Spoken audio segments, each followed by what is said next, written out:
The 80s are having a design comeback, but how can you capitalize on such a strong trend without creating brands that feel outdated in just a few months? We're setting ourselves a challenge today to design a modern, high-tech brand inspired by the 80s and retro design. First off, let's look at the brief.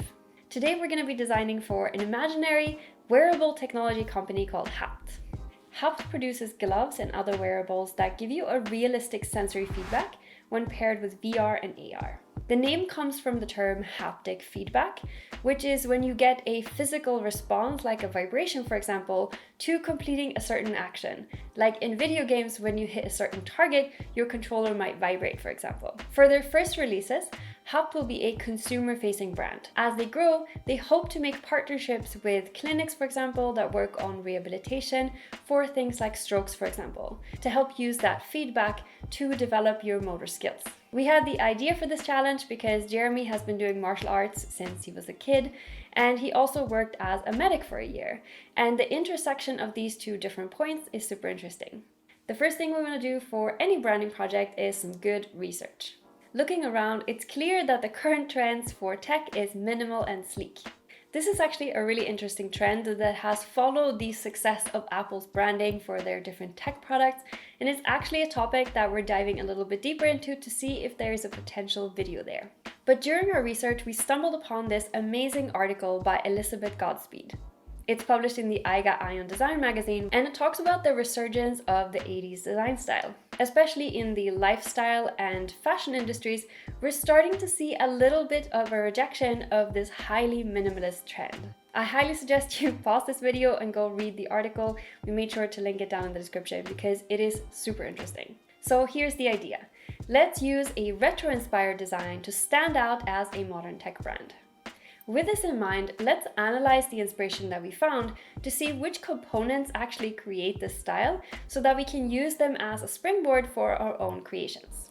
In the examples of Macintosh and this New Balance ad, we see how there's a really strong hero, like the piece of tech or a person, for example, that works as the main subject. We then have a very bold title and then a simple and more subtle logo. To adapt this to our own brand project, we're going to stick with these three principles, but we're also going to be adding in a little bit of dynamic branding because now, compared to the 80s, we have a lot more applications like social media and websites where this design needs to be super flexible. Let's start with the logo. Since we're wanting to create a logo that is not going to be the main subject, since the photography and the product itself is going to be the hero, I'm thinking that a word mark could be a really good solution. Looking at the inspiration, I think the best option would be to go with a serif font. Sans serif fonts are usually associated with a little bit more of a modern style, and we want something that is very readable and very easy to use. We don't want it to look too traditional or ornamental, so I'm gonna go and look at some really classic fonts. The two ones that we like best are Garamond and Baskerville. Fun fact, both of these typefaces have actually been around for hundreds of years. We decided to go with Adobe Garamond Pro, which is a version of Garamond. And to create a little bit more of a modern feel, we're going to be using all lowercase. This gives the logo a little bit less of a formal feeling. So here I'm adjusting the tracking and kerning of the word mark to make it a little bit more condensed in order for it to adhere more to that 80s style lettering. Okay, so I'm really happy with how that came out. Now we want to incorporate this idea of the haptic feedback into the design as well, because remember, we're working with the dynamic system. For now, I'm just going to be adding a full stop or a little point here that is going to be the anchor point for the dynamic system that we're building out. So basically the first point in our haptic system is going to be part of the logo. I'm going to be showing you how we're building the rest out in just a second. For the color palette, we were inspired by the palette for the Commodore 65. We like that they have a retro feeling, but are not the more cliché neon shades that we often see with 80s designs. I always like to specify the neutrals for a brand as well. It's easy to just use white and black as dark colors, but in this case we want to make sure that we're not feeling too modern by using a little bit more of that printed feeling. When you have print, you're never going to get solid black. And we also really like the idea of almost going up to your grandparents' attic to find, let's say, old magazines and looking at that off-white color that you would have there. Now let's develop our dynamic system for the visual language. So we already have this anchor point that we created for the word mark. Now we want to represent this idea of the haptic feedback going from, let's say, the tips of your fingers where the vibration is happening through your different nerves and up to your brain. We want this to be abstract enough that it doesn't feel cliche or like it's obstructive if the company changes the type of work that they do in the future.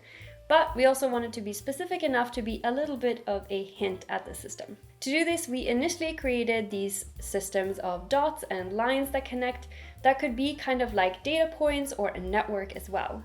But it feels a little bit too much like atoms, so we wanted to represent a little bit more of this wireless aspect. So we decided to have the points not fully connect to show that this transferable data is happening through Bluetooth or wireless. Since we now have these dots and lines to represent the haptic feedback, we can integrate them in different configurations with photography as a way to, for example, guide the reader through a carousel post, or even just to bring that bit more of a high-tech feel to this overall retro-inspired brand. So how do we connect all of this together into one dynamic system? To make this brand come to life, I want to find some good photos of people using wearable technology and mock up our own brand.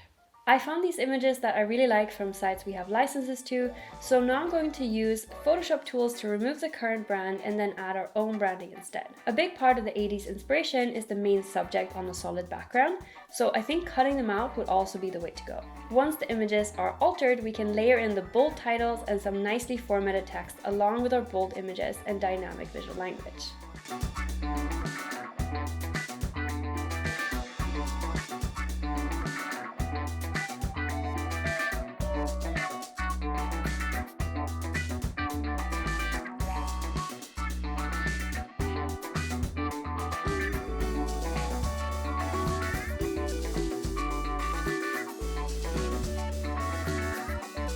For the body copy, we decided to go with Gill Sans.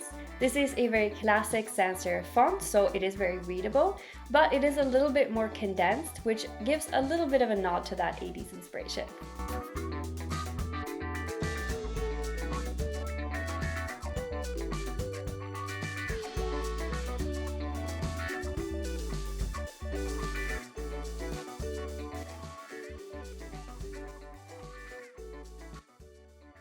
One way to approach this and diversify our sources of inspiration a little bit so we're not becoming too much like those ads is to look at app design for dark mode. I'm thinking especially when we're representing data and graphs, for example. This is something that as a data-driven company, Hap would probably have already in their dashboards, for example. So by integrating this a little bit to give more of that technology feel, but with that retro twist. Knowing that this brand wants to eventually expand into healthcare, we want to make sure that anything that we're presenting in, let's say, a concept meeting to a client is going to represent this as well. It's easy for us designers to be able to imagine how a design could be adapted, but it might not be as easy for your clients. That's why they hire you, because you're the creative design person. So when we're presenting things like concept meetings or in a brand guide, we want to make sure that we're including all of these applications, both for current and predicted future applications. This was such a fun challenge, and it was a great way to get ourselves out of our comfort zone because we've never designed for a brand like this before. This is something you can do as well if you feel like you're starting to get very pigeonholed into one style or one type of industry and you just like to get a little bit more inspiration sources into your design style. You can pick something that would be a fun personal project and work on it as a way to expand your own style. If you love this video, I think you're also going to really enjoy this one where we create a brand from scratch for an art museum. Thank you so much for watching. Good luck with your projects and see you next time.